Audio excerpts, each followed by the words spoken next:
రాజధాని అమరావతిలో మంత్రులు నారాయణ, గొట్టిపాటి, డోలా శ్రీ బాల వీరాంజనేయ స్వామి గురువారం పర్యటించారు. పర్యటనలో భాగంగా అమరావతిలో రోడ్లు, భవనాల నిర్మాణ పనులను పరిశీలించారు.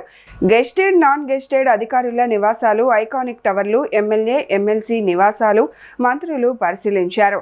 నిర్మాణ పనులు జరుగుతున్న తీరును సహచర మంత్రులకు వివరించిన మంత్రి నారాయణ ఈ సందర్భంగా వివరించారు. అనంతరం మీడియాతో మాట్లాడిన మంత్రులు డోలా శ్రీ బాల వీరాంజనేయ స్వామి, గొట్టిపాటి రవికుమార్, ఎమ్మెల్యే అశోక్ రెడ్డి మాట్లాడుతూ అమరావతిలో జరుగుతున్న అభివృద్ధి పనులు పరిశీలించామని తెలిపారు. మంత్రి నారాయణ ఆధ్వర్యంలో పనులన్నీ అద్భుతంగా జరుగుతున్నాయని తెలిపారు.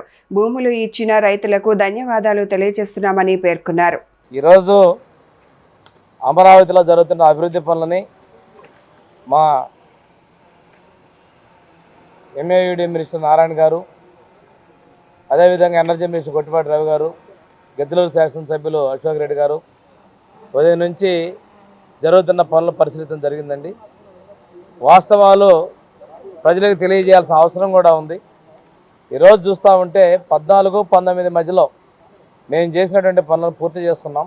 ఇప్పుడు మనం ఇక్కడ మాట్లాడుతున్న ప్లేస్ వచ్చేసరి ఎమ్మెల్యే క్వార్టర్స్ అండి. ఇవన్నీ కూడా చాలా చక్కగా వెల్ వెంటిలేటెడ్గా, ఈవెన్ సర్వెంట్ క్వార్టర్స్, ఆఫీసు సరిపోయినటువంటి విశాలంగా నిర్మాణం చేసుకోవడం జరిగింది.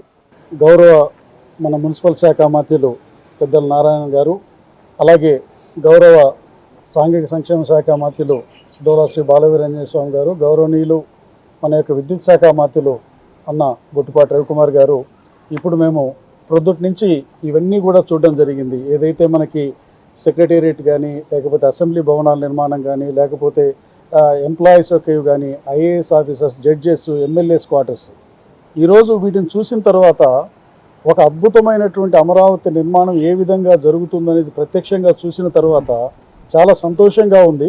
అందరూ కూడా ధన్యవాదాలు. పొద్దున్నుంచి నారాయణ గారితో కలిసి రాజధాని ప్రాంతం అంతా కూడా తిరుగుతూ ఉన్నాము. ఫస్ట్ ఐకానిక్ టవర్స్ ఏ విధంగా పని జరుగుతుంది అనేది కూడా పరిశీలించడం జరిగింది. తర్వాత మన సెక్రటరీ టవర్స్ కానీ, దాంతోపాటు ఐఏఎస్లకు ఇచ్చిన అపార్ట్మెంట్ బిల్డింగ్స్ అన్నీ కూడా పరిశీలించడం జరిగింది. తర్వాత మనకి మినిస్టర్ క్వార్టర్సు, దాంతోపాటు జడ్జెస్కి సంబంధించిన ఇల్లు కానీ, దీంతోపాటు రోడ్లు ఏ విధంగా కనెక్షన్, ఏ విధంగా ఎక్కడి నుంచి ఎక్కడికి కనెక్ట్ అయ్యేది రోడ్స్ కానీ, ఇవన్నీ కూడా పరిశీలించడం అయింది. ముఖ్యంగా లాస్ట్కి ఇక్కడ మేము ఎమ్మెల్యే క్వార్టర్స్, ఎమ్మెల్సీ క్వార్టర్స్కి రావడం జరిగింది. అయితే మాత్రం 100% కంప్లీట్ అయిపోయింది. తొందరలోనే జాయినింగ్కి కూడా సిద్ధంగా ఉన్నట్టు కూడా అనిపిస్తుంది. చాలా విశాలంగా చాలా బాగా కట్టడం జరుగుతుందన్నమాట.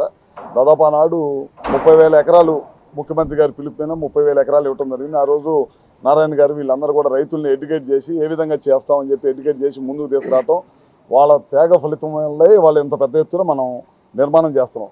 తర్వాత వచ్చిన ప్రభుత్వం, ఆ రోజు మేమందరం కూడా హైదరాబాద్లో జాయింట్ అసెంబ్లీలో ఉన్నప్పుడు, రాజధాని అంటే 30,000 ఎకరాలు తగ్గకుండా తీసుకోమని ఆ రోజు జగన్మోహన్ రెడ్డి కూడా అసెంబ్లీలో చెప్పడం జరిగింది.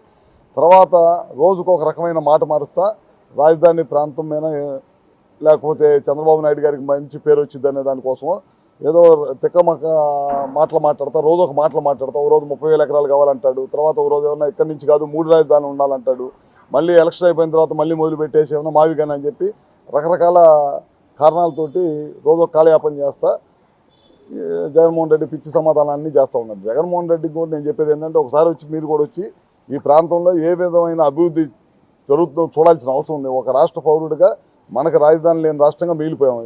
దేశం మొత్తం మీద ప్రతి రాష్ట్రానికి రాజధాని ఉంటే మన రాష్ట్రానికి రాజధాని లేదు. ఇవాళ రాజధాని కన్స్ట్రక్ట్ చేస్తుంటే సంతోషపడాల్సింది పోయి జనాన్ని కన్ఫ్యూజ్ చేస్తూ ఉన్నాడు అన్నమాట. ఈ రకమైన కన్ఫ్యూజన్ మారుకోవాలి.